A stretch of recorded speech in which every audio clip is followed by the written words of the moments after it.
Hey, everybody, welcome to a special episode of Live from My Drum Room. As I approach my fourth anniversary and almost 200 episodes, today I'm bringing you a best of Live from My Drum Room going back to 2020 when I started this crazy idea 4 years ago. I will be back with new episodes very soon, but in the meantime, enjoy this. And I do want to take this opportunity to thank you once again for watching and listening and supporting Live from My Drum Room. If you haven't already subscribed, it's not too late. I'm approaching 5,000 subscribers. So thanks for watching. Thanks for listening. So I gotta tell you, I remember, I don't know how many years ago. It was probably more than I can even realize it was. But I got a call from Greg Bissonette one day, the day after you had sat in with the Ringo and the All Star Band in Florida, Oh, right. um, and yeah, and he was raving about how you played with a little help from my friends. You guys double drum with Ringo out front.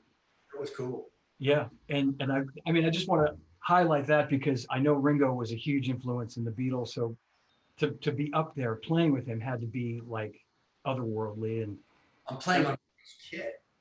You know, yeah, and I and I think I was at a Blur, but I think he kind of introduced me, which was I, almost more than like like But I think he did. Yeah, the only other, I mean, we were on the road with Dylan back in the late '80s, and Ringo came to a show, probably in London, and I remember like somebody said, oh, I remember Bob's doing his thing. He doesn't need the band; he's doing the Bob thing. And I'm getting up off the drum kit, and I look over and I see my flight case, and Ringo's sitting on my flight case. Now, I don't know about you, but this is one of those things when you meet someone that you idolize. It's not that you don't want to meet them unless you actually have something to say. Like I don't. So I feel like, well, maybe I have something to say. He's at a gig. He's on my flight case. He probably noticed I was playing drums. This will be the appropriate time. And the guy goes, "Would you like to meet Ringo?" And as I'm walking over, I'm trying to figure out what's going to come out of my mouth. Well, what came out of my mouth was so horrible. He's still sitting down, and I said something to the effect of, "Ringo, wow, I want to thank you for my haircut, my house, my car." Um, uh, uh, and as God is my witness, he reaches up and he hugs me and he pats me on the back and he goes, "I know, I know." And I realized every drummer has walked up and shit the bed. And yeah, but I think that's what came out of my mouth was something about literally like for my pants. I don't know what I was yeah. thinking. But it was sincere. You were being honest. Yeah, yeah, My entire purpose for being, yeah. it was like, and I did, "Oh, I know, I know." It was I just, the first time I met him, Stan, I said something like, you know, so I think back about it and I was so stupid and like he's heard a million. I said something like, if it wasn't for you, I yeah, wouldn't be a drummer. Yeah. And I think he said, I've heard that before. So, right. but I got to tell you, Greg, God is my witness, and he would tell you this, said to me, without naming any names, he said, a lot of people come up and sit in with the All-Star Band and play that song. If they're in St. Louis, they might get.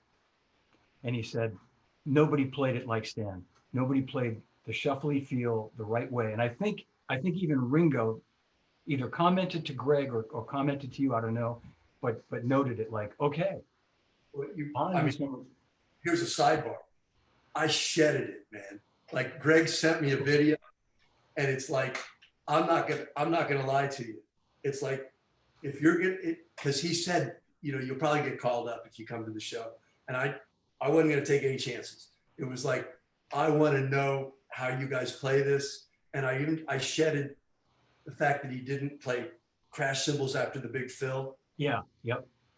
It's like, and it's like, because even Greg was like going like, "Wow, all right, yeah." It's like I want this. It's Ringo, man. You know what I mean? I'm not taking any liberties. I'm not going to show him how the song goes. You know what I mean? It's like, how. Did you play the Big Phil? Did you take that? Greg and I played it exactly the same. It was, you know, it was pretty close. And but Greg is also like, you know, come on, there's a guy you want to look good, sit next to Greg and play drums.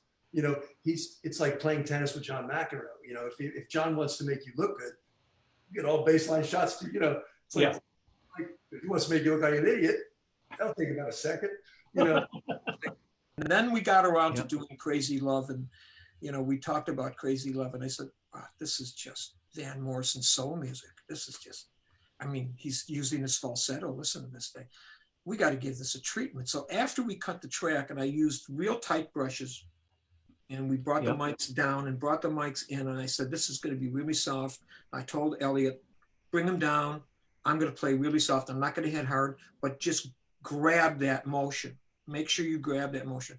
As soon as we finished it, being in New York City, I realized, I saw over in, that day in the studio, the big golden set of Musser vibraphones that was delivered from SIR. They did not take them back, and they were still there. And I was like going, okay, here we go. Because I've been playing vibraphones since I was 12 years old. And just I was going to say, okay, just for orchestration, not for, not that.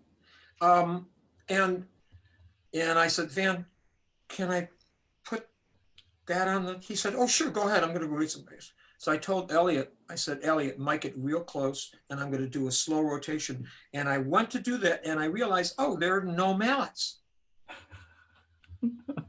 Cute. And I was almost defeated. I said, hold on a minute. Is there a maintenance room or something? He said, yeah, check it out. So I found Craftsman screwdrivers at that time, and they had rubber handles on them, right? I couldn't find 4 to work with 4, so I've had 3. Oh. So that part was played with screwdrivers. Unbelievable story. And it came out beautiful. So then I wound up mixing. I stayed behind. Everybody went back up to Woodstock, and I said, I want to stay here. I want to sleep in the studio. Elliot, can I sleep in the studio? Sure, don't tell anybody. I'm going to stay here. We're going to start mixing in a day. Okay, I want to stay. I'm going to stay in Manhattan. And we did. And I admitted to Elliot, I said, you know, every time you turned around and we were mixing Moondance, I kept kicking the vibraphones up. So that's why when you put the cut on, as soon as you hear Van say those first 3 words and the vibraphones hit, that's because they were knocked up. Each time we did a mix-take, I said, now they're where they should be. And good on you, Gary. That's why it sounds like it did, because the vibraphone is always mistreated or never used as a major instrument to capture the flow. And I pushed it up. And not to take anything, Van's vocals are so beautiful in that song, but the vibraphone part that you play, the way it fills the whole thing, it's slow gorgeous. Rotation. My sound is a slow rotation, and I use very soft mallets, the gray Musser mallets, and I usually use 4. Yeah. But I purposely use that because now one more thing about Van Morrison and all that stuff, those are real vocal takes. He never overdubbed a lead vocal. Wow. That is it. So that's whatever you're hearing on any of those, that's what you got. That's it. It's like he might do a few takes, but it's all they didn't real. Do a compilation and filling up the track and then picking the best phrase from each one, and then none of that. Yeah. That was just that was like real stuff. There was no manipulation. You couldn't manipulate that. Just but there was no manipulation capabilities at that time. I think what I love so much about the record is, besides the cuts, I mean, the songs are timeless, but it sounds like a live recording in terms of everybody being in the room at the same time. And they were, we were, the horns. There was a session with Brian. It was the Heaven session, the song Heaven. We were at the power station, and I had a rehearsal at SIR with Hall & Oates that day, and Brian wanted to record. So I was in New York staying, and I talked to him, and he said, no, it's cool. We'll get going on the song. You know, you go do your rehearsal and come back and we'll record it tonight. You know, so okay, so we got in early that day. We got in the studio and we set up and we ran through the song a couple of times. And I'm looking at my watch and buddy, I'm really sorry, man, I gotta go. And yeah, okay, no problem. Just, so I'll see you later. So I went, great, I'll come back as soon as I'm done. Rehearsal's only a few hours, I'll be back. So I go rehearse with Daryl and John, and I go flying back down to Power Station. And I walked in and they're listening back to the song and it's all done. Steve Smith is standing in the control room. And my first reaction was, that's Steve Smith. Whoa, I get to meet Steve Smith, who at the time was absolutely like just one of my, listen to the stuff this guy plays, Yeah. Just, and so everybody kind of looks at me like, uh-oh, or whatever. And we listened to the song. It was unbelievably good. The drum track is so good on that song. Steve plays so beautifully. He got lucky, Mickey. That's it. It was just luck. Nope. So I don't know what happened. But anyway, Brian said, oh, Mick, yeah, hey, listen, Steve was in town and I was talking to him on the phone. I said, you want to come down? And he came down and we just put the track together. And I went, buddy, it's fine. You got an amazing track. And, Steve was so kind and sweet and nice. Yeah. And, really nice. So anyway, that was the one day where those two gigs sort of clashed and crossed paths, and I didn't come out the other end very well from either of them, but it was okay because the song's great and is a huge hit for him. And one of the funniest things I read in the book was the story of you being on tour with the Eagles and the those shoes. Oh yeah. Maybe you could tell that story. Well, I don't know what city it was, but it was a great big place, and we're playing, and there's a song called "Those Shoes." It's on the Long Run album, and it's funky. Da-dun, da-dun, da-dun, right? It's really cool, great song. Anyway, Don Felder, Joe Walsh have dual talk box solos in that song, and it's just killer. It's really cool.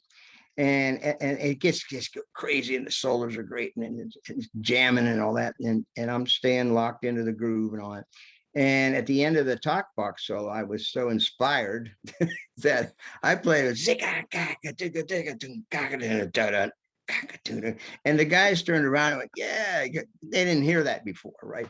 Just because we were feeling it, right? And we go for it, Yeah, sure. That's what you kind of think you should do anyway. And so, and nobody thought of it. It didn't matter. And then we ended the song, yeah, when we finished the show. And we go back to the hotel. And about an hour after I got back to the hotel, my phone rings in my room, and it's Henley. And he never called me on the phone, right? So he calls me Joe Bob because he's from Texas, and he labeled me as Joe Bob. And I think it's because then when he'd go Joe Bob, Joe Walsh didn't turn around. Anyway. Yeah. So he says, Joe Bob, he says, come up to my room. I went, okay. He never did that, right? So I go up to his room and I knock on his door, and he opens the door, and the chain's still on the door, just that kind of a thing. Opens the door, chain's still on the door. And he looks at me and he goes, hey, that drum fill coming out of the solos in those shoes? Because listen, the guy knows every measure of every song of every show. He listens. He's so concentrated and focused. Anyway, so I'm thinking, oh man, he's going to compliment me. How cool is this, Don? So he goes, that drum fill coming out of that? I said, yeah. He goes, he looked at me like this. He goes, don't do that. And then he says, have a good night. And he shuts the door. And I'm like, oh God, I'm crushed. So that's not even half of it. So the next day we're in another city. We got another show, and we're getting ready for sound check. Glenn Fry, God bless him, rest his soul. Glenn Fry comes over to me and he pulls out $100 bill. He said, here. And he said, play that fill again. I said, there's not enough zeros on that bill for me to play that fill again. That's pretty damn crazy, huh? I appreciate you guys telling these stories on my show. This is going to make it even more special. What's for the Can you class guys up? can you guys relate that? I know there's a story about George Harrison coming in to buy a drum Jerry. kit. Yeah, Tell maybe the you could story, tell that. Oh shit. Well, the backup on this one, we called it. Oh, hold on, I'm choking on my tongue. We call it the greatest day in the history of a drum, because this is 1983. We talked Bob into, we got to take these things called credit cards, Bob. You know, everybody just doesn't have the cash anymore. Yeah. So he agreed. We took credit cards, and then 2 weeks later, we get a charge back. He comes in yelling and screaming at us, going, "You're going to ruin the place. We're going to go out of business. This credit card." So we were like, "Oh no," you know. So he goes, "This is the law. I don't give a shit who comes in. You call the credit card number in." We're like thinking, "All right, we'll do it because we want to keep using it. It's the younger generation now." So then, of course, the first customer of the day comes in. It's Neil Diamond to buy his son a drum set. And I'm like, I'm waiting on him, and all I'm thinking about is, please don't give me a credit card. So he comes to $2,800. He hands me a credit card, and I'm thinking, oh shit! I go to the rotary phone to call the number in. Oh So man. I give the guy the number, and the guy on the phone goes, "Hey, that's Neil Diamond's credit card." I go, "Yeah." I go, "Is it any good?" He goes, "Is it Neil Diamond?" So he's mocking me. So then right around 5 o'clock, we get a phone call from Jim Keltner. So Jim says, "Hey, I'm running late. Can you guys stay open a little bit?" We're like, "Yeah, Jim, are you sure? No problem." Jim comes in with George Harrison, and we're like, "Oh shit!" And this is the '83. He goes, "Yeah." He goes, "George wants to buy Ringo a Christmas present." We're like, "Great." So what does Bob do? Bob grabs him and takes him to the most expensive thing in the house, and that was the 1983 Gretsch 100th anniversary drum set. And I'm so glad he did it because it dates the time when he came in, because Bob tried to sell it to him. So Yeah. then, so he ended up, no, Ringo's got plenty of drums. He says, "I just want to give him a little couple of stocking stuffers." So it's like he bought him a couple of Zildjian t-shirts, a couple of sticks with lights in them that light up. And then we're all standing back. He hands Bob a credit card the day he laid the law down. And we're all like, "Oh no!" Yeah, you're gonna call it in, Bob. So Bob didn't call it in, and so he had to eat crow the day he laid the law. That's why we call it the greatest thing in history program. I remember, the great drummer Colin Bailey. Yes. And he used to do a TV show in the 70s called Fernwood Tonight. It was like a fictitious Right. late night show, right? Yes. And what's his name was the fake host. Martin Mull. Martin Mull. Thank you. Yes. Yeah. And the house band's name was Happy Kind and the Mirth Makers. And he was the drummer in the band. So this would have been 30 something years ago. I was having dinner with a group of people. Colin Bailey was there, and he told this story about your dad. And he said, I just think it's hilarious. He said, while they were doing that show, he went to see Buddy play in Hollywood somewhere in the 70s. Right. And he sort of knew Buddy a little bit. And he went after the show. He said, "Buddy, I do this TV show called Fernwood Tonight. It's a funny show. I think you'd really enjoy it. You should come to a taping tomorrow." And he said, Buddy said, "What time do you guys tape?" And he said, 11 o'clock in the morning. And Buddy said, 11 o'clock? I wouldn't get up that early to see me play. And it just stuck with me. So we were auditioning bass players, and this guy came to audition who actually didn't get the gig, but he said, "I've got this friend, Ace Frehley, and he's looking for a drummer for his solo record." And, because I'd been out of the rock world, I wasn't really even much aware of Kiss at all. Yeah, yeah. But to me, they were a band on the side of a bus. I'd see the big post on the side of a bus. And so I went up and played with him, and I did a couple of rounds of demos, and then he asked me to do his record, and his record came out really, really good.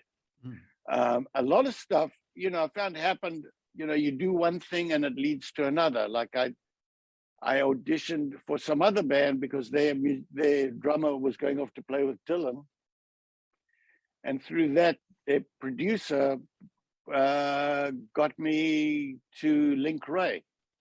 And then the producer got me to Joan Armour Trading, and I did those records. And then ended up playing with Link for a long time. And I did the Me, Myself, I record, which is one of Joan's biggest records. Yeah. So one thing led to another. And then I started to work in New York a lot. You know, Cyndi Lauper. I played a few cuts on a Dylan record. I played on Jagger solo record, a few cuts. And I started to kind of really get around. Yeah. And jumping back to Ace, and so it was working on Ace's solo record that, for whatever the reasons were, that at the time the producer or whoever felt that Peter Criss couldn't fulfill his obligation to do the record, that they brought you in to do.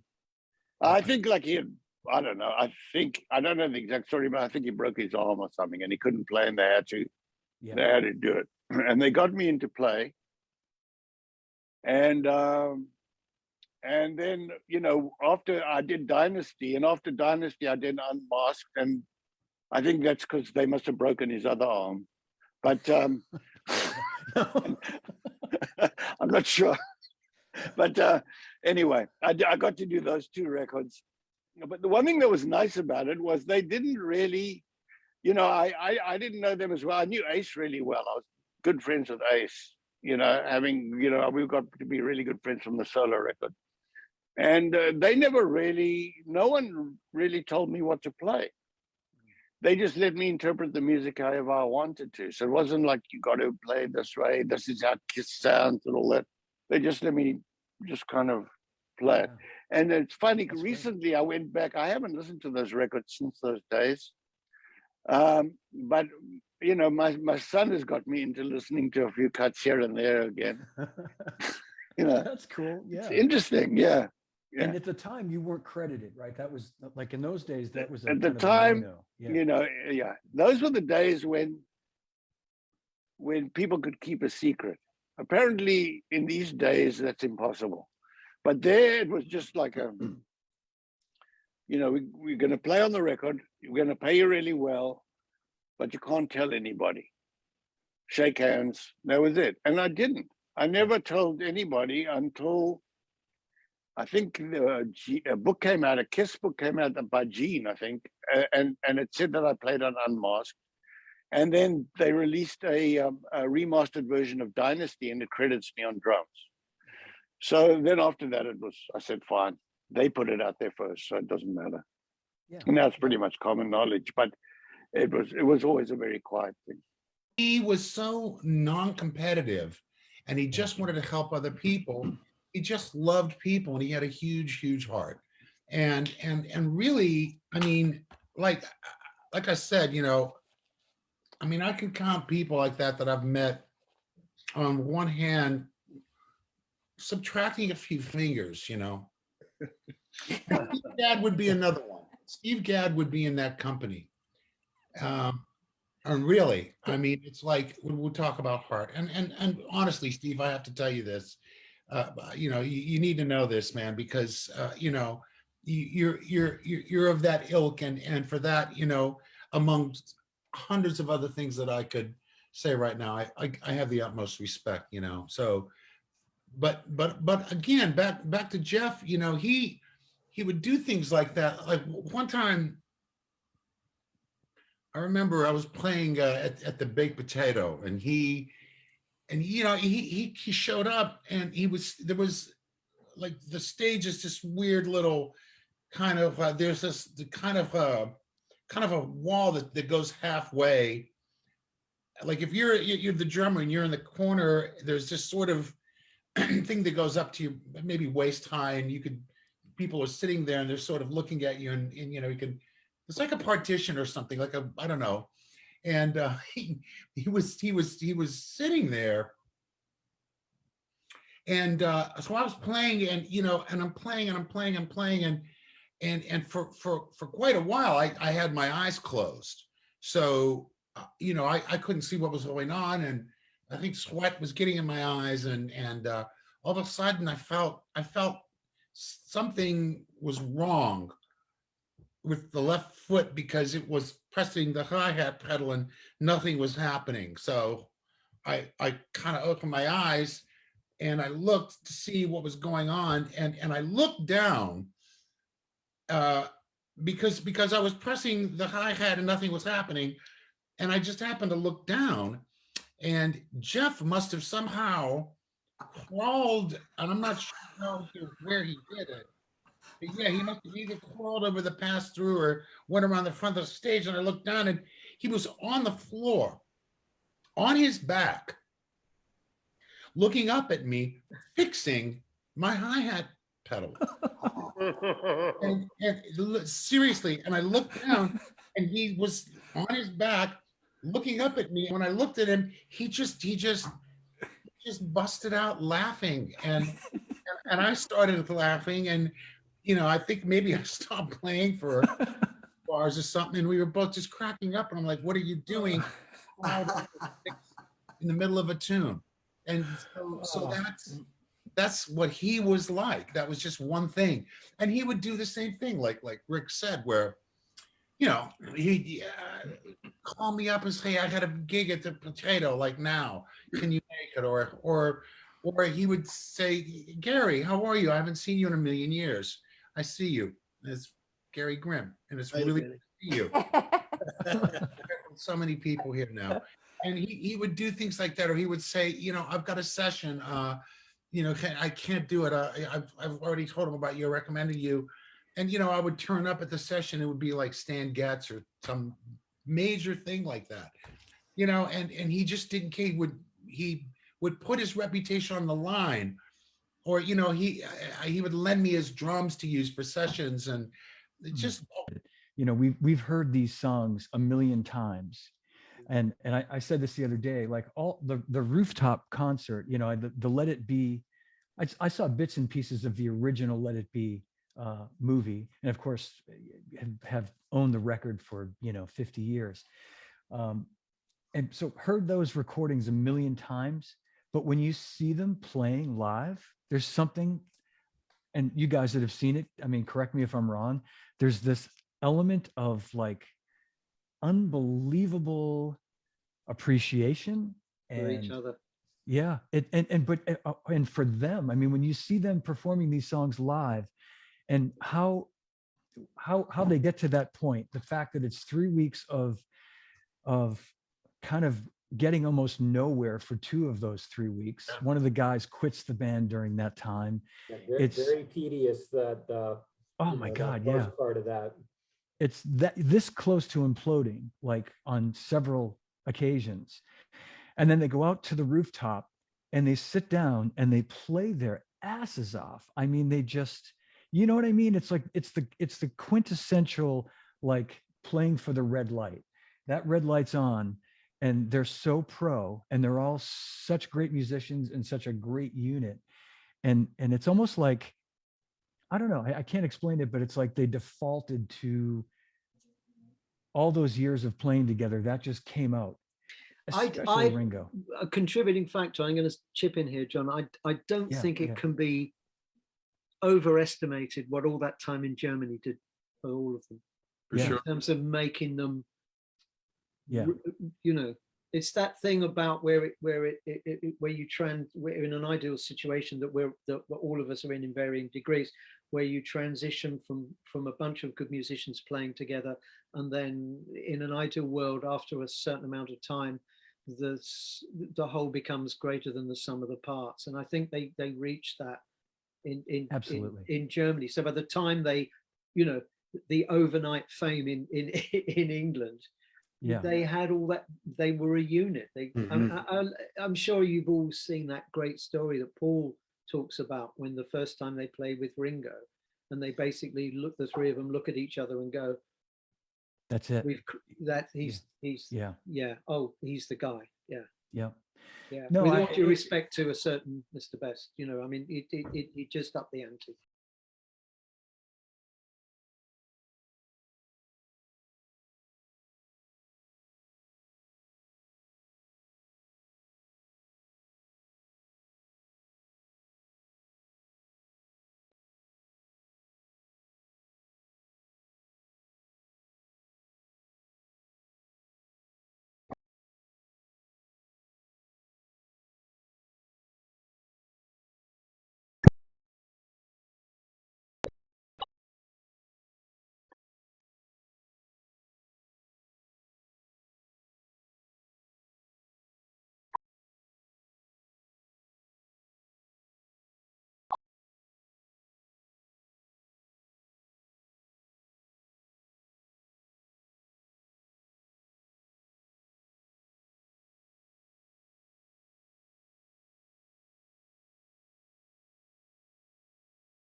and you know, luck favored me.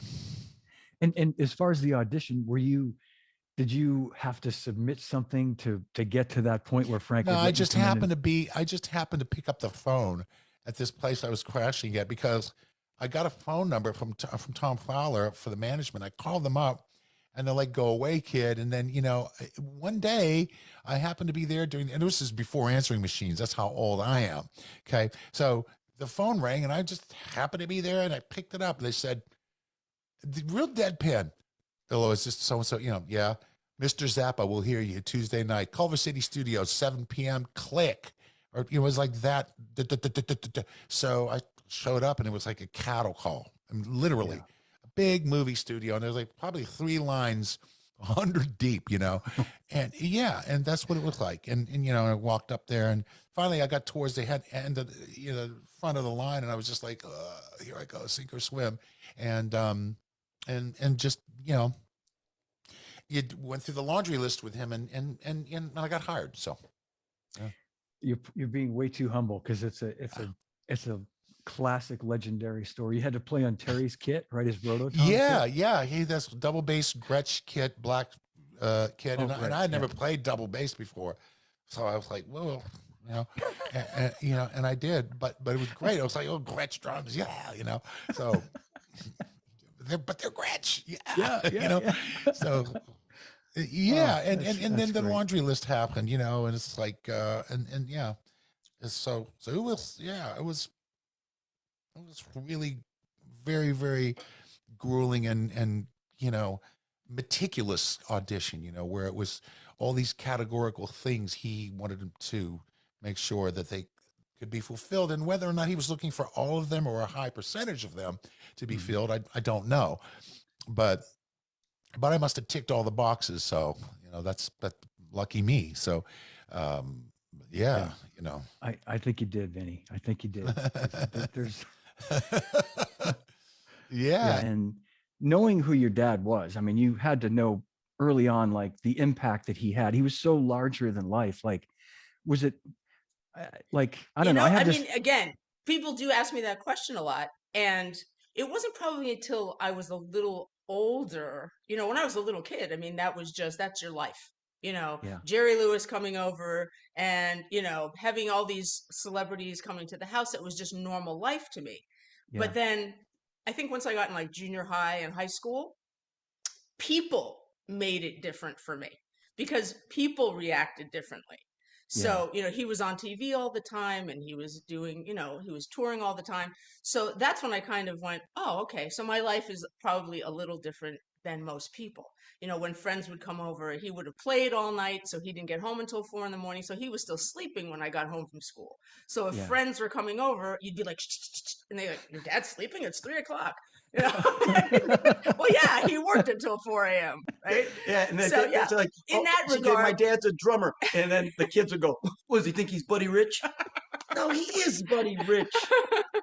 Hello, Jason Bittner, Neil Peart. I'd stick my hand out. I said, Mr. Peart, it is an absolute honor to meet you.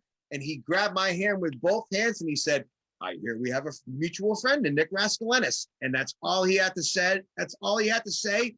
And it opened up the floodgates. There was no awkwardness. There was no nothing. It was, this is the drummer who worked with my producer before I worked with him. Because that's really what it was. I was the guy who was being produced by his producer before he was.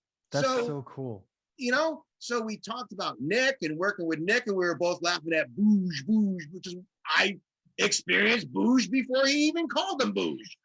So it was just, we had that kinship already. So not only did we start talking about drums, he goes over to his practice kit and he goes, because we start talking about him studying with Peter. And he goes, you want to see what I'm working on? And I'm like, what? He goes over to his kit, puts a metronome on, and he starts showing me the exercises he's working on with Peter Erskine. And I'm going, yeah, this is not happening right now. Wow. Like, seriously, like, I'm just thinking of my mic in my ear, don't ask him about drums. And I'm like, I didn't ask him. He's showing me right now. Man. So he's just showing me this shit. And I'm going, this is amazing. And I like, it was 10 minutes, but it felt like it was forever. And I said, Neil, look, we got to go. We're going to get out of your hair because I know it's your warm up time. He's like, no, it's all good. I'm like, no, I know how precious this last half hour is. It's like, I know you know, he's like, no, we're fine. Just stay a couple more minutes. And we're talking. I'm like, well, would you mind signing my snare drum? He's like, sure. So he's sitting on the chair and he's looking at the snare drum. And I'm wondering what he's reading. I'm like, what are you reading? He's like, oh, I'm just looking at what you wrote on your snare drum. He goes, I like to read people's snare drums when they write notes on there and stuff. I had like a set list or something written on there and like some music notation for something. I said, I think it was like a solo part or something I was working on. And he goes, oh, it's good that you can write it out. So it was just cool, you know? So he goes to sign it and I go, whoa. And he goes, what? I go, can you sign the drum for me? He goes, oh, you want me to sign the shell? I go, oh, absolutely. I said, you can sign that head. Someone stupid could take the head off and get rid of it. I said, no, I want you to sign the drum. Jason, happy drumming, Neil Peart. So it's a different time, and obviously what's gone on the last 2 years has made it incredibly more difficult. But the as far as finding talent, you know, it's a weird time because I was just talking to someone about this the other day. Gary Novak and I were talking, and I've had this conversation with a lot of people. So I'm just remember the last one being with Gary, but you used to sign people because they were the gig they were on, right? They had a great gig, so you get exposure for the brand and blah, blah, blah. And that's still relevant, right? But now you have this whole new venue in the digital space. You know, you have all the social media and all that stuff is a new venue. It's where you have to go where the people are hanging out. Sure. And that's where the kids are hanging out, right? So you have all these people who have like a bazillion followers, but they've never played a gig in their life. Like, I mean, when I say a gig, like they're not like, I'm not playing with Journey or I'm playing with Chick Corea or I'm playing with Santana or whatever. There's very few, there's less of that. Mm-hmm. There's more of the digital thing. And it doesn't mean they're not talented. They're very talented. In fact, sometimes they're doing stuff that like no one's ever been able to do. But you're like trying to juggle like this, like you want people who actually can, I mean, there's a lot of talented people that can't play a gig. And you're like, well, what's important? What's not important? It's like, well, if you don't have the brand's exposure in front of all those people on the digital platform, someone else is going to have it. And so you're juggling this integrity thing when it comes to one side, and then, but there's integrity on the other side, but the two integrities don't always jive. Does that, am I making sense? No, it makes sense. It's, I was seeing it, Joe, when I was still there. I was seeing it was starting to move in that direction. And in the 9 years now that I haven't been doing it, I know it's really evolved. It's really grown. And I think you summed it up perfectly. You know, that is a genre now, you know, that's like, you know, when I was doing artist relations, you had rock and you had jazz and you had Latin and you had all these different genres, and that's kind of its own genre now. So, there's still the four pillars. So, you know, I look at, I look at four main things, and it's more complicated, but to dumb it down, there's like, you look at personality, you look at exposure, you look at loyalty, and you look at talent. Mm-hmm. And a combination thereof, right? Like if a guy is a jerk, but he has all the other three, but he's a jerk, I'd rather him be someone else's jerk. You don't get to be at our level by doing the wrong thing over and over again. And I have a certain way I like to do things, and I have a certain vision of excellence that I expect from myself and everybody else that works there. You really need to know what you're talking about, and you need to show up with your head on, and you need to be accountable. And sometimes that's hard to convey to drummers. I had to learn it. Yeah, exactly. Yeah. You know, I had to learn it. But so it's hard to find those people. It's a needle in the haystack kind of thing to find an employee that has all those things and the passion for drums. Right. Because you got to be into it. You got to be into it. Yeah. You got to be into it. Otherwise, you might as well just go work at Leechmere. Well, won't work at Leechmere, but Hannaford, Market Basket, wherever. No, but to your point, I mean, it's great to have guys on staff that are drummers, guys or gals that are drummers. I mean, that's, but at the same time, there's got to be a level of commitment from them beyond, like it can't be, oh, I got to go put in my 8 hours at Drum Center today before my gig tonight. It's really, they've got to show that commitment to being on the job, showing up on the job. And I totally understand that. Yeah. Not, it's not that much different from the other side of the industry too, like in the, manufacturer side where there's drummers, musicians working at drum companies, but you're there to do a job every day. You can't be wearing I got my gig tonight, my band's going to get signed to a record deal hat every day at your day job. Yeah. Right. And that's the biggest surprise that people have if they get a job with us, they'll say, oh, they must say, oh, it must be such a fun place to work. And stuff like, yeah, but it is fun. But you need to understand, we bust our butts. Yeah. And, there's some people that they don't come back for day two. That wasn't what I thought it was going to be. Right. Yeah. They think they could just sit around and play drums all day, and it's not how it is. Yeah. I had a question actually for you, Jim, because I've heard, everybody knows Charlie does that thing where he comes off the snare drum, which I love, and I love the sound it makes. When you hit I know that he probably does it to like, so that he doesn't crisscross, but I also just love the way the drum sounds when it's hit by itself. You get this beautiful tone. But I had heard somewhere that that you saw Levon Helm do it, and then Charlie saw you do it, and that's where it came from. And I'm just wondering if you could maybe that little story is that's right. I should have remembered that a minute ago. The thing is, when I met Levon, he changed my course, the course of my drumming, in a big way. Yeah. And we would sit and talk, and he would say, "God damn it, Jim Lee, I played all those damn little things that you played, man." And I said, "Oh, Levon, if I could just hit the floor tom and make it be in the right spot and sound the way you do, man." So we had that kind of relationship, and so he affected me deeply. And when I would see them play in the studio or live, he always did that. He always brought the hi-hat, the hi-hat stick up off the backbeat. Mm-hmm. And so I don't remember actually trying to do it. It just infiltrated my playing, and then I started doing it. And so I didn't really start for any other reason other than just watching Levon do it. And then years later, Charlie told me that he started doing it from seeing me on the Bangladesh film doing it. And I thought that was hilarious. And then Steve Jordan started doing it because he saw Charlie doing it. The drum chair on the Letterman show, Steve Jordan leaves the band, it becomes available. And did you audition for that? Or was what happened there was, Steve would take off quite a bit. And often Charley Drayton played. Yeah. They were both out of town. It could have been around the time they were playing with Neil Young. I'm not sure. And so I would see Paul around town, and I would always say, let me sub on the Letterman show. And he'd say, oh, you'll get your chance. But it never happened. And then I actually did Paul Butterfield's last record with Paul Schaefer. And I still didn't get called.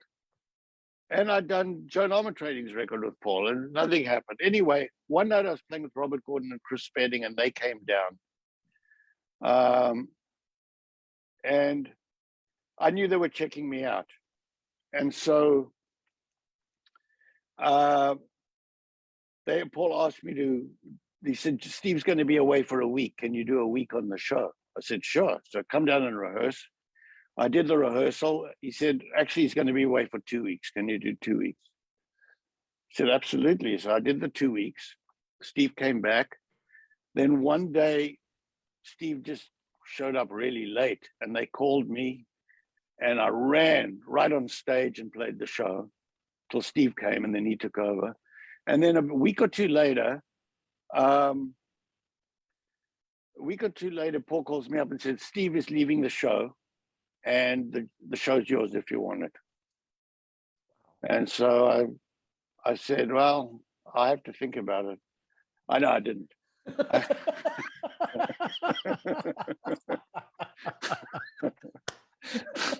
So we all realized within an hour that he was totally together and on his game, and that there was 5 years out of the studio didn't matter at all. He knew what he was doing, knew exactly what he wanted to do, and his main message to me was always, he couldn't remember my name in the beginning. He couldn't remember any of our names. We were all new people, except for McCracken. He knew Huey.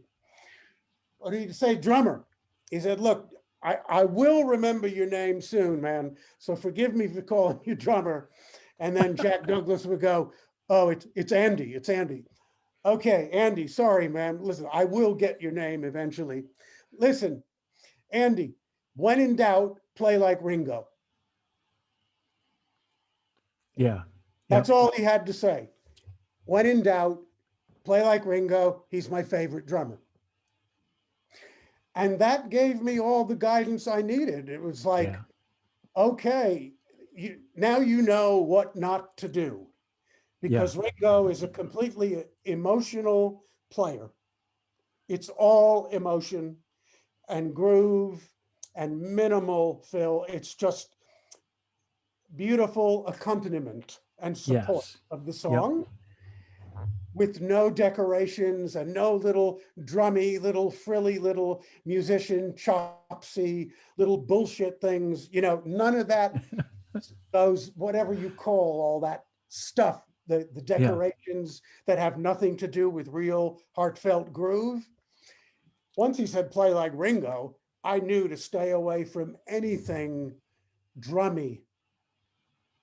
And I knew the Beatles records, and I knew. When we were on a couple of weeks ago, we had the whole group of guys. Micky Curry was saying how great you sound, how great the band sounds, and we were honoring Charley that day. But I wanted to mention that again, and Mickey and I were talking about that offline too. How you're just killing it. There have been so many guys that have sat in that seat. Obviously Steve Jordan and Matt Chamberlain and Chris Parker and yourself, of course. But you've like, that band is it's just like so well oiled now, Yeah. Right. Yeah. I mean, it's such what an incredible chair that, the people that have played, like you said, Steve Jordan, and then Steve Ferroni did it for a while as well. And Buddy Williams. And, in the beginning, I think there were some cats would come in and out, like I think Gadd and different people, Weckel, came in and sub different times, and it's just an incredible group of musicians, because it's sort of cats that are based in New York and that were sort of working in the studios and the tradition of that. And when I first started in '92, GE was running the band and kind of got the gig through an audition with Matt. Matt Chamberlain had done it for a year. He was obviously such a great musician, and decided to leave after a year. And so they had some auditions. Knew the bass player that was doing it, and we had an audition over at SIR on 25th Street here in New York.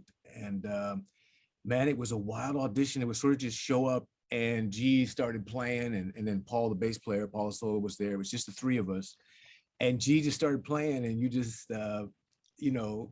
it was swim or drown, so it was just, get down, and whatever was happening. It was nothing like, hey, we're going to do this, we're going to do this. He would just start playing, and you just had to get down, and I felt the audition, I felt, went really great, because I'd been doing a lot of gigs that were sort of in that wheelhouse, like a lot of blues gigs, and then the rock thing. And I think G wanted somebody that was sort of hit kind of big, but it was also kind of simple and straight ahead in a feel. That feel was a priority, and then also someone that maybe had a wide range that could cover a lot of bases, and play brushes, and if you had to swing a big band types chart, and so kind of a broad range, which was really fortunate how I came up then and all the different things I was exposed to really seemed to be a plus in that way, you know, at that point, you know. If you haven't seen the film that Denny directed, The Wrecking Crew, then it's available. You can watch it on Netflix still. Is it still No, it's not on Netflix, but I'm excited. But wait, someone sent me a note the other day. It's on HBO now, HBO Max. Oh, fantastic! Even better. Yeah, so I hope so. Yeah, we'll find out in March if I get a check. We'll see. I hope so. I can all watch right. it. So here's the thing: all your audience, go to HBO Max.